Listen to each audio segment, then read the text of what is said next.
ఆ, పాదాభి వందనాలు తెలియజేసుకుంటున్నాను గురువు గారికి.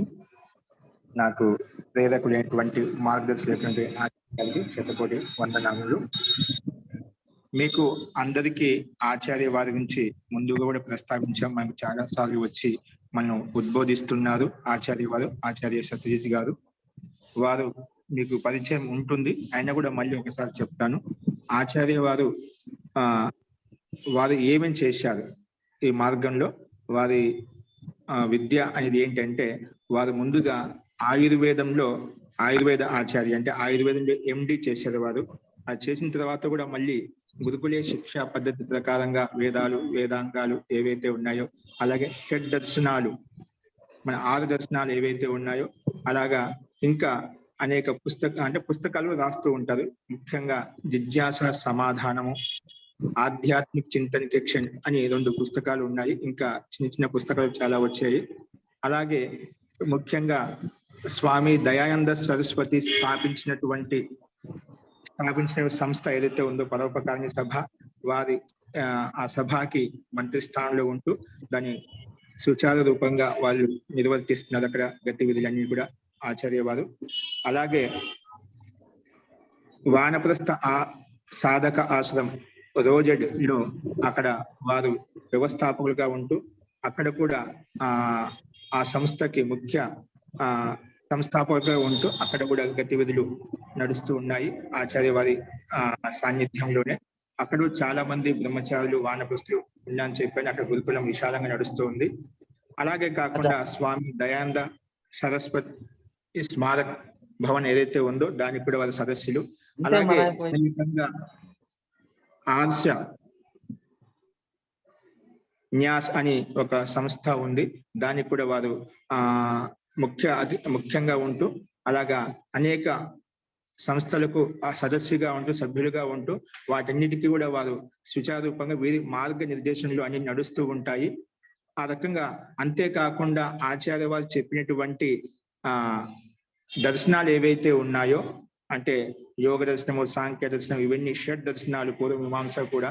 అది పూర్వమీమాంస ఈరోజు చెప్పే వాళ్ళు ఎవరు లేదు. పూర్వమీమాంస కూడా పూర్తిగా మనకు యూట్యూబ్ లో డౌన్లోడ్ అయి ఉన్నాయండి. యూట్యూబ్ లో మొత్తం డౌన్లోడ్ అయి ఉన్నాయి. మనం ఏది కావాలన్నా మన షడ్ దర్శనాలు మనం యూట్యూబ్ లో మనము అన్ని మీకు లింక్ కూడా పంపించాను. అవన్నీ మనం ఎప్పుడైనా వినాలనుకున్న వాళ్ళు హిందీలో నీకు నీట్ గా క్లారిటీగా ఉన్నాయి, అన్ని వివరణాత్మకంగా ఉన్నాయి. కాబట్టి షడ్ దర్శనాలు పూర్తిగా ఆద్యోపాంతం చదువుకోవాలనుకునే వాళ్ళు మనం యూట్యూబ్ మాధ్యమంతో కూడా సహాయత తీసుకోవచ్చు. అలాగే జిజ్ఞాస సమాధానం, అనేక ప్రవచనాలు ఆచార్య వారి ఉన్నాయి. అంటే పరోపకారిణి సభ సంస్థ ఏదైతే ఉందో, అలాగే వానప్రస్థ సాధక ఆశ్రమం నుంచి అయితే అక్కడ గురువులు, అధ్యాపకులు, ఆచార్యులు ఎవరైతే ఉన్నారో అక్కడ జరిగే ఉపన్యాసాలు కూడా నిరంతరంగా యూట్యూబ్ లో డౌన్లోడ్ అవుతుంటాయి. అక్కడ జరిగే యజ్ఞ పద్ధతి కూడా, అంటే ఒక విద్వత్ మండలి అంటే అందరూ సమూహాత్మకంగా ఏదైనా ఒక విషయంలో నిర్ణయం తీసుకునే అటువంటి విషయాలను కూడా ఏవైతే అక్కడ నిర్ణయించబడ్డాయో అటువంటి విషయాలను కూడా మనకి యూట్యూబ్ లో అవైలబుల్ గా ఉంటాయి. వాటి సహాయం చేత మన ఆర్య సమాజం యొక్క గతివిధులు ఏవైతే ఉన్నాయో వాటన్నిటిని కూడా మనం తెలుసుకోవచ్చు. అక్కడ మనకు ప్రామాణికంగా అక్కడ చర్చించబడి ప్రమాణీభూతంగా మనకు అక్కడి నుంచి తెలియజేస్తూ ఉంటారు. కాబట్టి ఇక్కడ సభ్యులు ఎవరైతే ఉన్నారో మనం ఈ రకంగా ఆచార్య వారు చెప్పినటువంటి విషయాల అన్నిటిని కూడా మనము అక్కడ వారి ఉపన్యాసాలు కావచ్చు, వారి ప్రవచనాలు, అలాగే వారి పాఠాలను మనం అందరికి తెలియచేయచ్చు. మనం కూడా ముఖ్యంగా మన జీవితంలో ఉపయోగించుకోవచ్చు. అటు గురుగారు ఈ రకంగా అంటే నిరంతరంగా ఒక అనవరతంగా అంటే కృషి చేస్తూ ఉంటారు ప్రతి నిత్యం కూడా.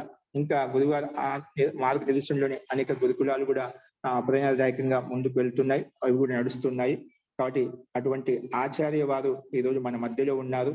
కాబట్టి మనం ఆచార్య వారిని నమస్కరించుకుంటూ మనందరం కూడా ఒకసారి మీరంతా కూడా ఆచార్య వారికి పాదాభివందనాలు ఒకసారి నమస్కరించుకుంటూ అందరూ చెప్పండి. नमस्ते आचार्य जी। आचार्य जी, हम नमस्ते अंडी। नमस्ते आचार्य जी। वंदन करना चाहते हैं सभी लोग। नमस्ते गुरुभ्यो नमः।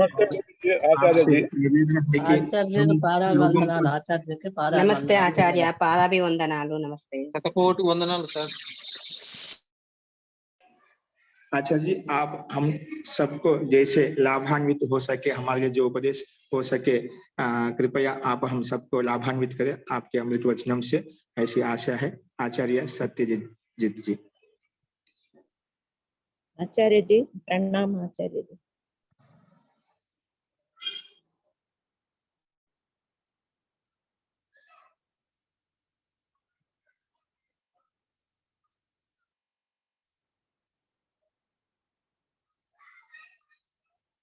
जी नमस्ते आचार्य जी।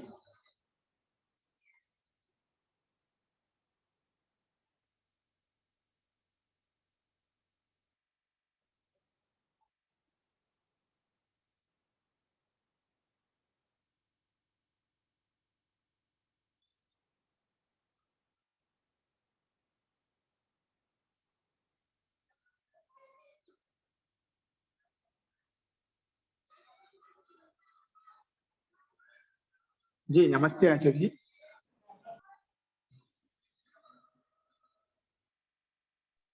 अच्छा ठीक है, अभी तो नहीं आ रही है मेरी आवाज आ जी रही है? अरे गुरुजी हाँ ठीक है, पहले नहीं आ रही थी, मैंने ओम का उच्चारण किया था। तो सर्वप्रथम तो आज गुरु पूर्णिमा के इस अवसर पर हम परम गुरु परमात्मा का स्मरण करते हैं। गुरुओं का भी गुरु, सबका गुरु, अनादि काल से जो गुरु है और अनंत काल तक जो हम आत्माओं का गुरु रहेगा, मार्गदर्शक रहेगा, ऐसे परम पिता परमात्मा को हम स्मरण करते हैं, की कृपा मानते हैं, उसका धन्यवाद करते हैं। योग दर्शन में आप लोगों ने जिन्होंने पढ़ा होगा, वहां एक सूत्र आता है, स एष पूर्वेशाम अपि गुरु कालेन अनवच्छेदात्। तो अभी के जो गुरु हैं उनका तो वो गुरु है ही, और जो हमारे गुरुओं के भी गुरु थे, जो पूर्व के गुरु थे, जो मनुष्य थे, उनका भी गुरु वह परमपिता परमात्मा है। सब मनुष्यों का जितने भी बड़े बड़े गुरु हुए हैं, ऋषि मुनि हुए हैं, उन सब का गुरु, उनका निर्देशक, उनका बताने वाला वह परमपिता परमात्मा ही है। तो ऐसे अवसरों पर जब हम गुरु के प्रति अपनी श्रद्धा व्यक्त करते हैं, मनुष्य शरीरधारी गुरुओं के प्रति जब हम श्रद्धा व्यक्त करते हैं,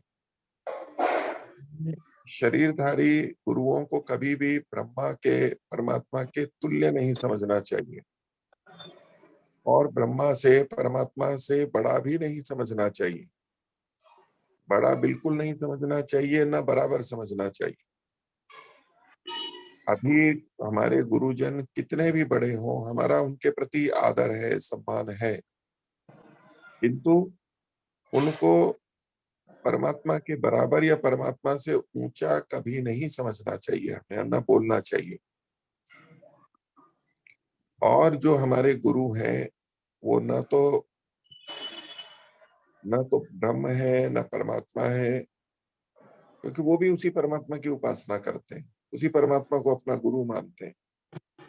तो गुरु पूर्णिमा पर गुरु की महत्ता स्वीकार करना और उनके प्रति कृतज्ञता रखना, ये सब चीजें करनी चाहिए, किंतु यथायोग्य करनी चाहिए। परमपिता परमात्मा के बराबर या उससे बड़ा किसी को यदि हम मानते हैं, तो ये परमात्मा का अपमान होता है। ये परमपिता परमात्मा के साथ अनुचित व्यवहार होता है, इसलिए हमें ऐसा नहीं करना चाहिए। परमात्मा के प्रति सबसे अधिक कृतज्ञता होनी चाहिए, और फिर यथा योग्य जिन गुरुओं से हमने ज्ञान प्राप्त किया है, उनके प्रति श्रद्धा और अपनी विनम्रता और कृतज्ञता होनी चाहिए। और हर मनुष्य अपने जीवन में सीखता भी रहता है और सिखाता भी रहता है। हमारे कोई गुरु हैं, उन गुरुओं के भी कोई गुरु हैं।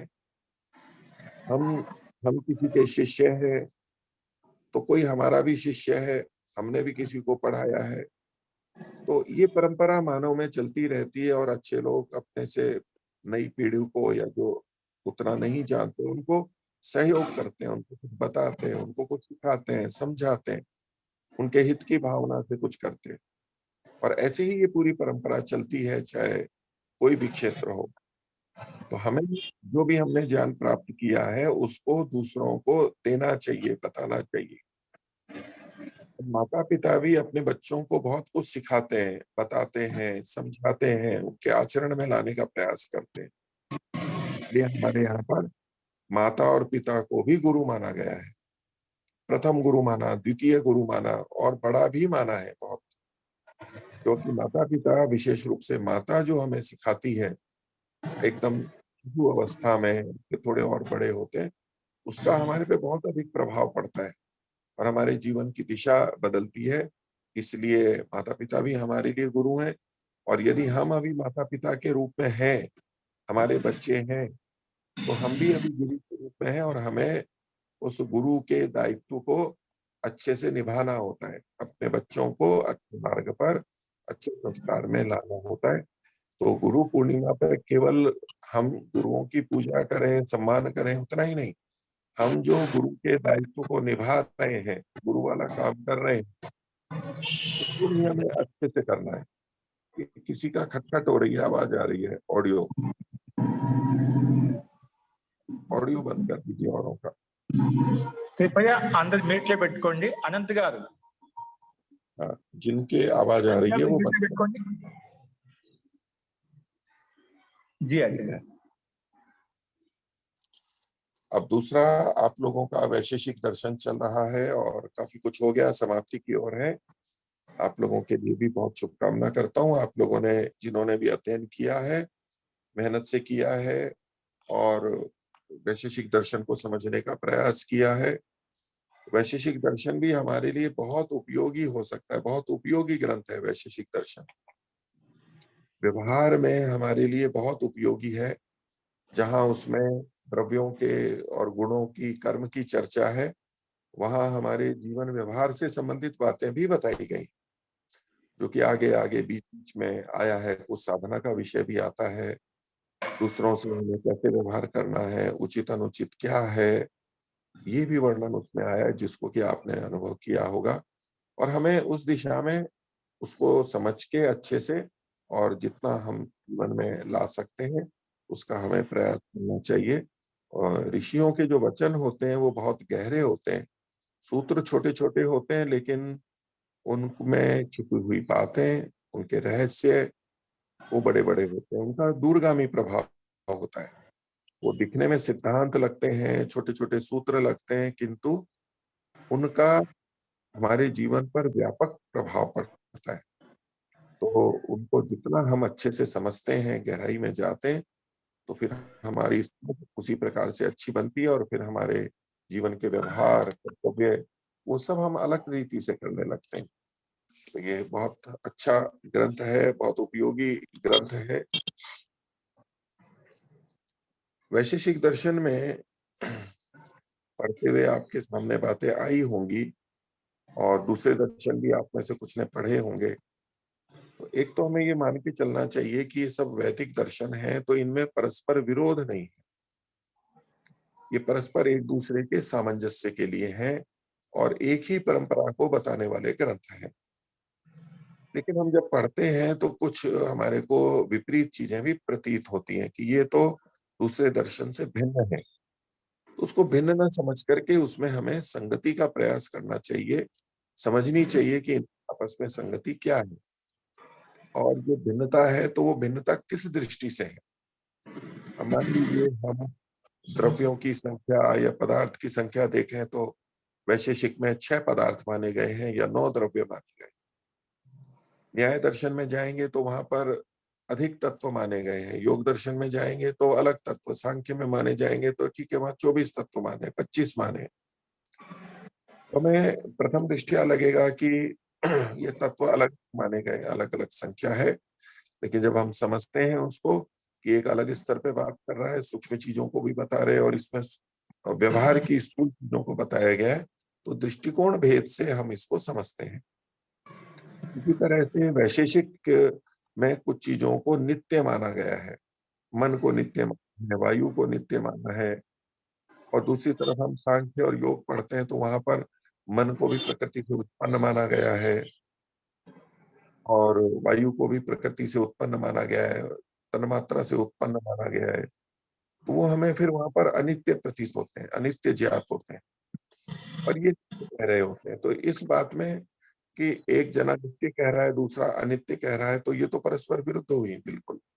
अब इसमें दृष्टिकोण क्या करेगा, ऐसी ऐसी शंका हमारे मन में होती है। तो यहाँ की दृष्टि को हमें समझना चाहिए कि जो मूल तत्व की दृष्टि से बात है वो तो योग और सांख्य में जो इनको अनित्य माना गया है वो ठीक है, वो मूल प्रकृति से बनी हुई चीजें हैं। लेकिन वैशेषिक और न्याय की दृष्टि से जब हम देखते हैं, तो जब हम वैशेषिक की दृष्टि से देखते हैं तो वैशेषिक में इन चीजों को जो माना गया है वो किस दृष्टि से माना गया है, इस सृष्टि के बनने से समाप्त होने तक, यानी सृष्टि की उत्पत्ति से लेकर प्रलय तक ये बने रहते हैं, नष्ट नहीं होते, मन बना रहता है। इस दृष्टि से इनको नित्य कहा गया है। और अन्य चीजें हैं वो ज्यादा बदलती रहती हैं, परिवर्तनशील है। तो ये सृष्टि या व्यवहार की दृष्टि से दीर्घ काल स्थायी होने से इनको नित्य कहा गया है, ऐसे हम उसमें संगति का प्रयास करते हैं। तो ये परस्पर विरुद्ध नहीं है, ये किस स्तर पे बात चल रही है उसके आधार पे देखा जाता है। तो वैशेषिक दर्शन हमें ये बहुत अच्छे से बताता है कि किसमें क्या समान गुण है, क्या सामान्य है और क्या विशेष है। वैशेषिक दर्शन की विशेषता है कि वो सामान्य को भी बताएगा, विशेषता को भी बताएगा। सामान्यता से एकता आती है, एकत्व पता लगता है कि ये भी ऐसी है, वो भी ऐसी है। और विशेषताएं जो होती हैं, विशेष जो होता है, उससे भिन्नता पता लगती है कि ये उससे इस रूप में अलग है, ये गुण इसमें अधिक है, ये गुण उसमें अधिक है, ऐसे हम उनकी पहचान करते हैं। तो विशेषताओं को जान के हम ठीक ठीक पहचान करते हैं और फिर हम उसका उपयोग ठीक से कर पाते हैं। और वैशेषिक का लाभ सभी दर्शनों में हमें प्राप्त होता है। और जगह भी जहां जहां ये विषय आते हैं तो वहां पर कई सिद्धांत हमें अन्य जगह समझने में सहायता करते हैं। तो इसलिए ये सब वेद के ही भाग होने से, उपांग होने से, तो वेद से ही संबंधित है और वेद को समझने में, इस संसार को समझने में हमारी सहायता करते हैं। आप लोग इसको पढ़ रहे हैं, खूब अच्छे से पढ़ें और पढ़ने के बाद भी जब आपको समय मिले तो इसकी फिर से आवृत्ति करें, पुनरावृत्ति करें, फिर से पढ़ें। आपको बहुत सारी चीजें दोबारा पढ़ते समय समझ में आएंगी। अभी हो सकता है कुछ चीजें ठीक से समझ नहीं आ रही हो, लगता हो कि ये अस्पष्ट है, दोबारा पढ़ेंगे तो और बहुत सारी बातें आपको समझ में आ जाएंगी। तीसरी बार पढ़ेंगे तो फिर कुछ और आएंगी, चिंतन मनन होगा। तो ये सब इसमें प्रगति करते रहना है, स्वाध्याय अपने को करते रहना है। सभी को मैं गुरु पूर्णिमा पर बहुत शुभकामनाएं देता हूँ और वर्धापन करता हूँ। खूब अपना अच्छे से अध्ययन करें, खूब अध्ययन करें, खूब प्रगति करें और अपने ज्ञान को फिर दूसरों को भी दें, प्रेम से दें, अच्छे से समझाएं और ध्यान रखें कि हम दूसरों को सत्य ही बताएं, कुछ हमारे बताने में गलत ना हो जाए, सावधानी रखें। और जब भी पता लगे कि मेरा ये बताया हुआ गलत है तो उसको संशोधन कर लें, उसको ठीक कर लें, उसमें कोई शर्म ना रखें। हम अपने को कर रहे कि भाई अब इसमें मेरे को ये समझ में आता है, पहले जो मेरे को समझ में आता था वो कुछ गलत था। इसमें कभी भी संकोच न करें, यही ज्ञान की वृद्धि का और यही मुक्ति का मार्ग है। मैं अपने विचारों को, अपने वाक्यों को यही विराम देता हूँ। सभी को बहुत बहुत शुभकामनाएं। लोकेश जी को बहुत शुभकामनाएं। एक अच्छा कार्य कर रहे हैं, दर्शनों को पढ़ाने का सेवा का कार्य है। प्रभु करे वो खूब अच्छे से शास्त्रों के मनमज्जे बने और उनसे बहुत लोग लाभान्वित हो। उनके लिए भी बहुत शुभकामनाएं और शुभाशीर्वाद। ओम नमस्ते। धन्यवाद आचार्य जी। आचार्य जी, यदि अनुकूलता हो तो एक व्यक्ति एक प्रश्न किया है। हाँ पूछिए। अरे मन वैशेषिक दर्शन में जो अंतिम में सुख दुख के विषय आया है, ये सुख हाँ दुख का हमारे कर्मों के ऊपर कैसे, पिछले जन्म के कर्मों के ऊपर कैसे प्रभाव पड़ता है। ये सुख दुख का निमित्त जो ज्ञान बताते हैं वो पूर्व जन्म कार्य पर, वो किस रूप में थोड़ा सा विस्तार से बताने का कष्ट करे, ऐसे करके। वहां जो ज्ञान और सुख दुख में भेद माना गया है उससे संबंधित प्रश्न है। हाँ हाँ हाँ आचार्य जी। तो देखिए, ज्ञान अलग है, सुख दुख अलग है। क्योंकि कई बार हम जब सुख दुख को कहते हैं तो भाई ये तो अनुभव की चीज है, और अनुभव है तो ज्ञान हो गया। तो सुख और दुख ज्ञान ही है, ऐसा जो एकत्व हमें दिखता है उसका वहां निवारण किया। और आप पढ़ा ही चुके होंगे कि भाई ज्ञान जो है उसकी तो हमारे को बाद में स्मृति आती है, देर तक रहता है। और सुख और दुख जो है जिस समय अनुभव हो रहा होता है वो एक अलग बात है। और जो सुख दुख का अनुभव होता है उसका संस्कार हमारे ऊपर पड़ता है, उसका संस्कार हमारे हमारे ऊपर पड़ता है। और जो हमारे पे संस्कार पड़ता है वो फिर ज्ञान के रूप में रहता है। तो सुख दुख का भी ज्ञान होता है, और ज्ञान तो अलग गुण है ही। तो सुख दुख जिस समय हमारे को अनुभव हो रहे होते हैं उसी समय होते हैं, वो क्षणिक होते हैं और बाद में नहीं रहते, बाद में उन सुख दुख का ज्ञान रहता है। तो इसलिए सुख दुख और ज्ञान अलग अलग है। अब हमारे ज्ञान के अनुसार जो सुख दुख होता है, क्योंकि हमारा पिछला ज्ञान भी सुख और दुख में कारण बनता है। पीछे जो हमारे को जीवन में अनुभव हुआ, अनुकूलता प्रतिकूलता, उसका हमारे को बोध रहता है, ज्ञान रहता है। तो उसके अनुरूप हम जो नई चीजें आती हैं तो हम उसमें सुख और दुख का अनुभव अधिक मात्रा में कर लेते हैं। एक तो सुख और दुख यथार्थ में होते हैं, अनुकूलता प्रतिकूलता, और हम अपने ज्ञान के अनुसार उससे किसी थोड़ा सा दुख है लेकिन हम बहुत भयभीत हो सकते हैं, उस दुख को बहुत बड़ा मान सकते हैं, यानी कल्पना करके उसको हम बढ़ा लेते हैं। तो वो कल्पना जो होती है वो हमारे पूर्व अनुभव ज्ञान के आधार पे हम कर लेते हैं। लेकिन वैसे सुख दुख ज्ञान में, सुख दुख के बोध में ज्ञान भी कारण है, हमारा बोध कारण है, और उसकी अतिशयोक्ति करने में, अतिरंजित करने में भी वो कारण बनता है। तो हमें हमारे ज्ञान का उपयोग सुख दुख के संदर्भ में उचित और विवेक से करना चाहिए। हमारे कर्माशय के अनुसार भी हमें सुख दुख मिलते हैं, और संसार में अन्यों के द्वारा अन्याय करने से भी दुख मिलते हैं। दुख की आध्यात्मिक, आदि भौतिक, आदि दैविक, ये 3 वर्गीकरण किए, तो विभिन्न प्रकारों से भी हमें दुख की प्राप्ति होती है। उनके प्रश्न का उत्तर हो गया है या प्रश्न का कुछ अंश बचा हो तो फिर से बोलिए। जी जी, लगभग आ गया सर उनका अभिप्राय का। और ठीक है। इसी में जुड़ा हुआ अच्छा प्रश्न आचार्य, वो ये भी पूछ रहे थे, पिछले जन्मों हाँ, का जो कर्मों का प्रभाव है इस जन्म में कैसे, हम कैसे मालूम हो जाए पिछले जन्म का कर्म का प्रभाव है, ये ज्ञान के ऊपर प्रभाव डाल रहा है, अपने जीवन पर प्रभाव डाल डाल रहा है, संस्कारों पर प्रभाव डाल रहा है, ये कैसे मालूम हो जाएगा? प्रश्न मेरे को पूरा सुनाई नहीं दिया था। जी अच्छा, मैं दोबारा बताता हूँ अच्छा जी। हाँ, जी, मेरा मैं आवाज थोड़ा आ रही बोलता है? हूँ। हाँ, और मेरी आवाज आ रही है आपको ठीक से? अब कम आ रही है अच्छा जी, अच्छा, एयरफोन्स लगाने पर कम आ रही है। अच्छा, चलो मैं इसको हटाता हूँ।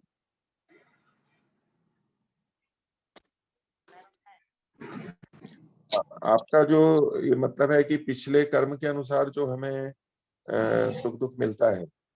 जी अच्छा जी, उसका हमारे हाँ, जीवन पर, सुख दुख पर कैसे प्रभाव पड़ता है, कैसे मालूम हो जाए ये कर्मों का, पिछले जन्म का कर्मों का या इस जन्म का कर्मों का फल है? पिछले हाँ, जन्मों का ये कर्मों का प्रभाव इस जन्म में जो पड़ा है वो इसी जन्म का है, ये पिछले जन्म का है, हम कैसे जाने? एक मिनट। जी अच्छा जी, आपका आवाज नहीं आ रहा है। हाँ, अभी आ रही है मेरी आवाज? हाँ, अभी आ रही है। हाँ, हाँ। तो देखिए, पिछले कर्मों के अनुसार जो हमें सुख दुख मिलते हैं उसका 100% हमें पता नहीं लग सकता है। कुछ बातों का हमें पता लगता है, जैसे कि पिछले कर्म के अनुसार हमें जन्म मिलता है, शरीर मिलता है, बुद्धि इंद्रियां मिलती है। इसमें वर्तमान में कोई कारण नहीं है, इसलिए वो पीछे से एकदम हम निश्चित रूप से कह सकते हैं। लेकिन जब हमारा जीवन चल रहा होता है तो वहां हमारे नए कर्म भी जुड़े हुए होते हैं और दूसरों से भी हम प्रभावित होते हैं। तो वो मिला जुला होता है, पिछले कर्मों के कारण भी हमें मिल रहा होता है, वर्तमान का भी हमारा कर्म जुड़ जाता है और दूसरे से भी हम प्रभावित होते हैं। तो इसलिए बिल्कुल अलग से छांटना हमारे को बहुत कठिन होता है। लेकिन यदि जीवन में कुछ ऐसा हमें प्राप्त हो रहा हो जिसमें अभी हमारा वर्तमान का कर्म भी नहीं है और दूसरे के द्वारा भी कुछ नहीं दिया जा रहा है हमारे को, कोई सप्रयोजन निष्प्रयोजन कोई दूसरे से हमें नहीं हो रहा है, लेकिन फिर भी अचानक कुछ चीजें आ जाती हैं, कुछ रोग आ जाता है, कोई ऐसी स्थिति पैदा हो जाती है, उसको हम फिर भी अपने कर्माशय से जोड़ सकते हैं। कि जहां दूसरा कोई कारण नहीं है, को बच्चे से देख लिया, तो हम एक संभावना कर सकते हैं कि ये फिर क्यों हुआ है, तो कोई ना कोई कारण तो होगा, तो उसमें कारण फिर पूर्व जन्म का स्वीकार किया जाता है, ऐसे मान के चलते हैं। लेकिन 100% हम नहीं जान सकते कि ये हमारे पूर्व कर्म के अनुसार है। हाँ, ओम। जी आचार्य जी, धन्यवाद आचार्य जी। जो सुख दुख जो बुद्धि का भी विषय आया है, बुद्धि के जो प्रकार भिन्न भिन्न प्रकार से बताया है, वो जो बताने का प्रकार जो है बुद्धि ज्ञान बढ़ने का, वो किस रूप में ले सकते हैं आचार्य जी? मतलब पुण्य कर्म के कारण बुद्धि कैसे बढ़ती है, ये कह रहे हैं, जी ये पूछ रहे हैं? हाँ अच्छा जी, पुण्य कर्मों के कारण से जो हमारे पाप कर्मों का से बुद्धि में प्रभाव पड़ता है, वो करने पर भी फिर वो स्थिति उत्पन्न नहीं होती है, ये किस रूप में हाँ, लेना है ये हाँ। पाप का प्रभाव? तो आपका प्रश्न ये है कि पिछले कर्म के अनुसार हमारी बुद्धि पे कैसे प्रभाव पड़ता है? जी आचार्य जी। हाँ, तो जब देखिए पिछले कर्मों के अनुसार हमें जो बुद्धि मिली है अभी, एक तो ये बुद्धि मिलने के ऊपर तो कर्माशय है ही। अब जब हमारा जीवन चल रहा है, बुद्धि मिल चुकी है, हम उसका उपयोग कर रहे हैं और वर्तमान का पुरुषार्थ प्रयत्न हो रहा है, हमने कुछ ज्ञान भी प्राप्त किया है, समझ विकसित की है, सोच समझ के चल रहे हैं, तो अब भी हमारे पिछले कर्मों के कारण से वहां प्रभाव आता है, आ सकता है।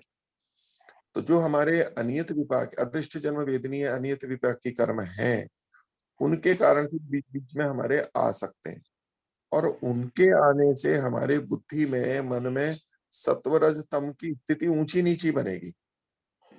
सीधे सीधे वो हमारे को यूं सुख दुख नहीं दे सकते, लेकिन कर्माशय के अनुसार चित्त में सत्वरज तम की स्थिति ऊंची नीची बनेगी। और वो जो ऊंची नीची स्थिति हमारी बनती है, तो अगर हम जितना प्रयत्न कर रहे हैं सात्विकता का, और पिछला पुण्य कर्माशय जोड़ करके हमारी सात्विकता एकदम से बढ़ गई है, तो बहुत अच्छा काम करेंगे, हमारी प्रगति हो जाएगी, हमारे को बहुत सुख मिल जाएगा। लेकिन अगर पाप कर्म है, रजोगुण अधिक बढ़ गया, तमोगुण बढ़ गया, रजोगुण अधिक बढ़ गया, तो हम कुछ गलत भी कर सकते हैं अनियंत्रित रूप से, तो उसमें हम कर्म का फल भोग लिया जाता है, हमारे द्वारा हानि हो जाती है। तमोगुण आ गया है तो हम फिर अपने अवसरों को छोड़ देते हैं, यानी हम अवसर का लाभ नहीं उठा पाते हैं, क्योंकि तमोगुण हो गया तो हम वर्तमान में पुरुषार्थ नहीं कर पा रहे हैं। हमें अवसर है सामने, हम कर भी सकते हैं, लेकिन तमोगुण ऐसा बढ़ गया है कि हम करने की हमारी इच्छा ही नहीं होती, हम प्रयत्न ही नहीं करते हैं, प्रयत्न करते हैं तो वो शिथिल पड़ जाता है हमारा। तो ये हमारे को जो अवसर मिला है उससे च्युत करा करके हमारे को प्रगति में बाधा खड़ी हो जाती है और दुख मिल सकता है।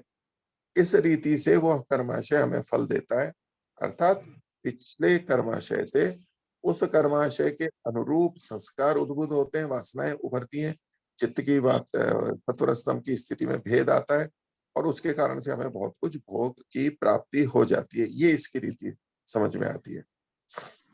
हाँ जी आचार्य जी, स्पष्टता आ गया आचार्य जी। जो प्रश्न का तात्पर्य था, धन्यवाद आचार्य जी। आप लोगों में से और कोई प्रश्न पूछना चाहते थे? మీరు ఎవరైనా ఉన్నారు ప్రశ్న అడగాలనుకునే వాళ్ళు? ప్రభాకర్ గారు, ఇంకెవరన్నా? प्रणमनी आचार्य नमस्ते जी। प्रश्न पूछूं? पूछना चाहते? हाँ नमस्ते महोदय, प्रणमनी भाग्यनगर।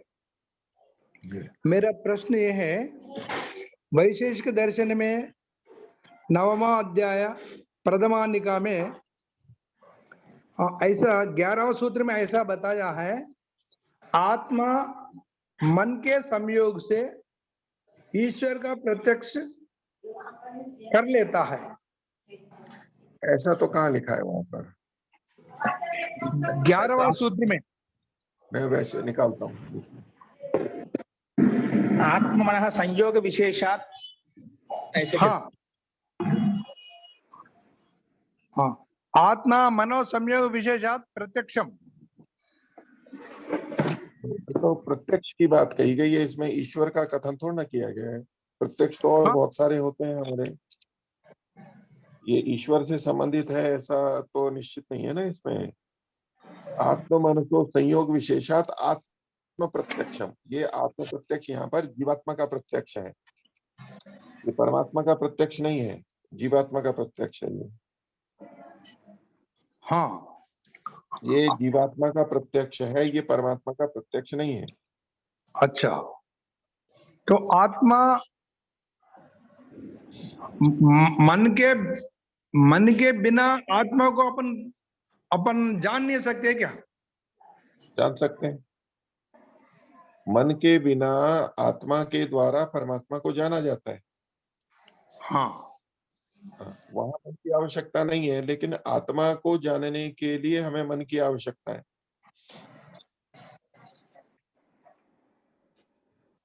जी। आत्मा को जानने के लिए मन की आवश्यकता है। जीवात्मा, आत्मा मतलब जीवात्मा को जानने के लिए मन की आवश्यकता है, लेकिन परमात्मा को जानने के लिए तब उस समय प्रत्यक्ष के लिए मन की आवश्यकता नहीं है। अच्छा, आत्मा को जानने के लिए मन की आवश्यकता कैसा? एक दो बात बता दीजिए। क्योंकि आत्मा बिना साधनों के कुछ जान नहीं पाता है, तो स्वयं को भी वो बिना साधनों के नहीं जान पाता है। तो साधन जो है आंतरिक, वो मन के माध्यम से ही वो जान पाता है। इसलिए और परमात्मा को जानने में परमात्मा ही हमारा सहायक बनता है, साधन बनता है। आत्मा स्वयं परमात्मा को नहीं जान सकता, साधन तो वहां भी चाहिए। लेकिन मन चूंकि निरुद्ध अवस्था में रहता है, उस समय मन में कोई वृत्ति नहीं रहती है, तो मन से कोई बोध भी नहीं हो सकता है। इसलिए जब परमात्मा का साक्षात्कार होता है असंप्रज्ञात समाधि में, तो वहां पर मन निरुद्ध अवस्था में है, इसलिए मन से तो कोई सहायता हो नहीं सकती है। मन एक तरफ है। अब लेकिन फिर भी परमात्मा का साक्षात्कार होता है, तो वहां परमात्मा की सहायता से होता है। और परमात्मा चूंकि आत्मा के अंदर रहता है, इसलिए वहीं उसका साक्षात्कार हो जाता है। अच्छा, हाँ जी, धन्यवाद महोदय। और एक बात इसमें, मन तो जड़ पदार्थ है ना, आत्मा तो हाँ, चेतन पदार्थ है। हाँ। आत्मा बिना इंद्रियों के सहारा ईश्वर को नहीं जान सकते क्या?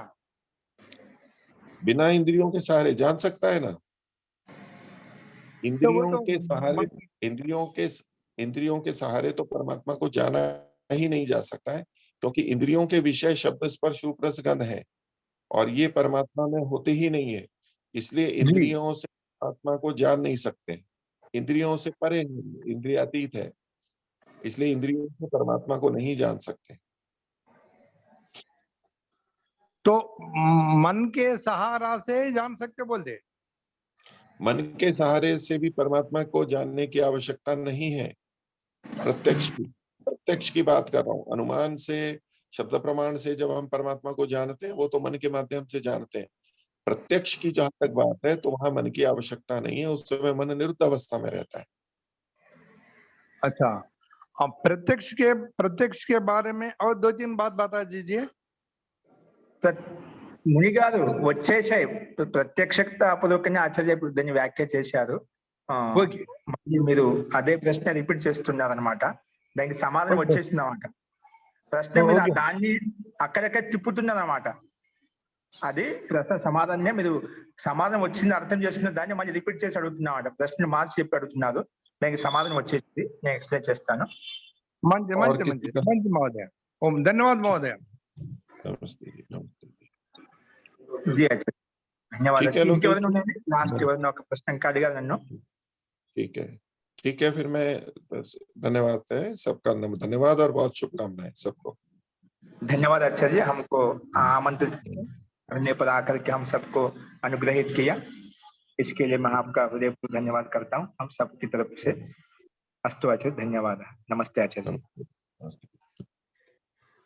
नमस्ते महोदय। महोदय।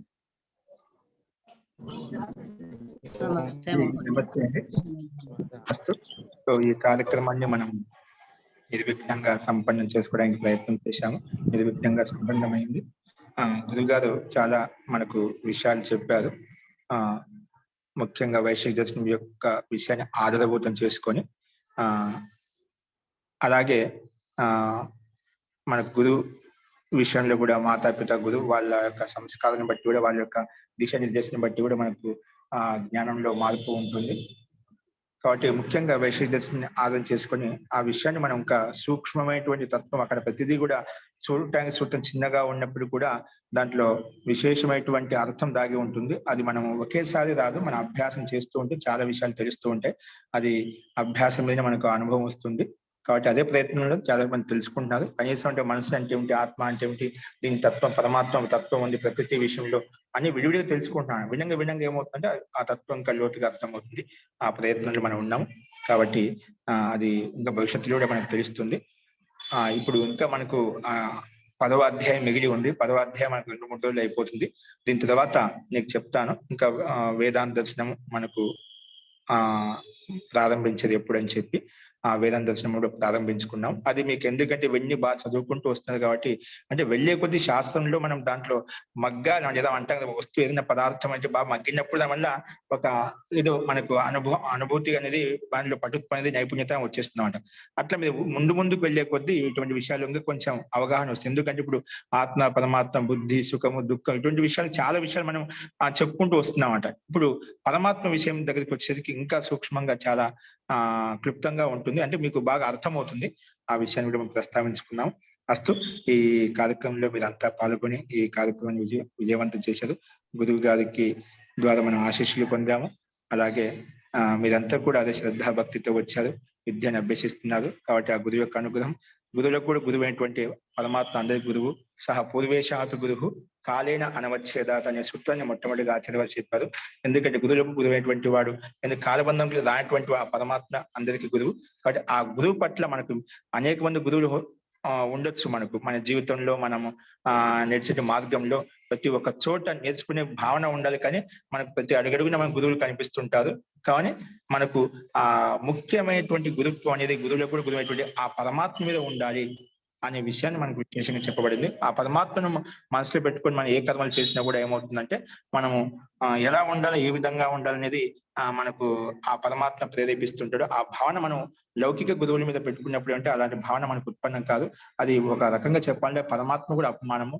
అంటే మనం చాలా మంది అంటుంటారు భావనాత్మకంగా, నాకు ఎందుకంటే పరమాత్మ బ్రహ్మ అంటే ఎవరో తెలియదు, నాకు గురువే మీరే అన్ని దైవము, మీరే నాకు సర్వస్వం, మీరు కంటే నాకు ఎవరు లేదు అని ఆ మాట అనకూడదు.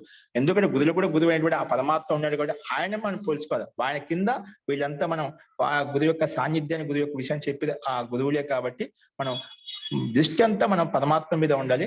ఆ పరమాత్మను వరకు తీసుకెళ్లే గురువులు మనకు నిమిత్త మాత్రంగా ఉండి మనం మార్గం తీసుకెళ్తుంటారు. అంటే వాళ్ళ పట్ల శ్రద్ధాభక్తి లేనప్పుడు వాళ్ళ మధ్య శ్రద్ధాభక్తి ఉండాలి. కానీ మన లక్ష్యం ఆ పరమాత్మ తెలుసుకోవడానికి ఈ గురువు నాకు మార్గదర్శకంగా ఉంటారు. కాబట్టి ఈ గురువుల మీద శ్రద్ధ భక్తి పూర్వకంగా ఉండు పరమాత్మను లక్ష్యంగా భావించి మనం పరమాత్మను పొందడం కొరికే, పరమాత్మ యొక్క అనుగ్రహాన్ని పొందడం కొరికే ఒక ప్రయత్నం చేస్తూ ఉండాలి. కాబట్టి ఇక్కడ ప్రత్యక్ష విషయంలో ప్రభాకర్ గారు మీకు మనం ఎందుకంటే ప్రత్యక్షం అంటే ఈ రకంగా మనం ప్రత్యక్షం చేసుకుంటూ మనసు సంయోగం చేత ఆత్మ ప్రత్యక్షం మాధ్యంతో మనం పరమాత్మ ప్రత్యక్షము చేసుకోవచ్చు. అదంటే ఒక మాధ్యమం అన్నమాట. అట్లా ముందుకు వెళ్ళే కొద్దీ ఆ శక్తి, ఆ యోగ్యత వస్తుంది. నెక్స్ట్ మనకు ఏ అడుగు ముందుకు వేయాలనేది మనకు తెలుస్తుంది. దాన్ని బట్టి మనం ముందుకు వెళ్తూ ఉంటామట. కాబట్టి మనం ఆ రకమైన ప్రయత్నం చేయాలి. అది మీరు అడిగారు, మళ్ళీ 2 రకాల ఉదాహరణ అడుగుతున్నారు. అది ఆచార్యవారు దాదాపుగా మనకు ఆత్మ సాక్షాత్కారం అనేది జీవాత్మ సాక్షాత్ మనసు యొక్క సంయోగం చేత మనం అంతవరకు వెళ్ళగలుగుతాం. అక్కడ ఎప్పుడైతే నీ మనసు ఆత్మలో విలీనం అయిపోయిందో, మన తదా ద్రష్టో స్వరూపే అవస్థానం ఈ విధంగా చెప్తామో, అక్కడ విలీనమైనప్పుడు ఏమవుతుంది, అప్పుడు ఆత్మను విలీనం అయిపోయింది. ఆత్మ అక్కడ విషయం. ఇప్పుడు ఆత్మ పరమాత్మ సాన్నిధ్యంలో ఉన్నాడు. ఆత్మ స్వయం ఆ శక్తి సామర్థ్యం చేత పరమాత్మ యొక్క సాన్నిధ్యాన్ని పొందుతుంది. పరమాత్మ సాక్షాత్ కలిగేటప్పుడు ఆ ఇంద్రియాలు ఉంటాయి, కానీ ముఖ్యంగా అక్కడ ఆత్మశక్తి ద్వారానే అక్కడ పరమాత్మ యొక్క సాన్నిధ్యాన్ని పొందుతుంది. అత్యంత నికటంగా ఉంటుంది అన్నమాట, అత్యంత సూక్ష్మంగా ఉంటుంది. కాబట్టి ఆ విషయాన్ని ఆచార్యవారు చెప్పారు. అందుకే నేను మళ్ళీ ఇక్కడ మధ్యలో చేశాను. నేను అంటే ఇది మనకు ప్రశ్న నాకు నూతనంగా వస్తుంటే నేను దాన్ని అలా కంటిన్యూ చేసేవాళ్ళం మనం. కాబట్టి ప్రశ్న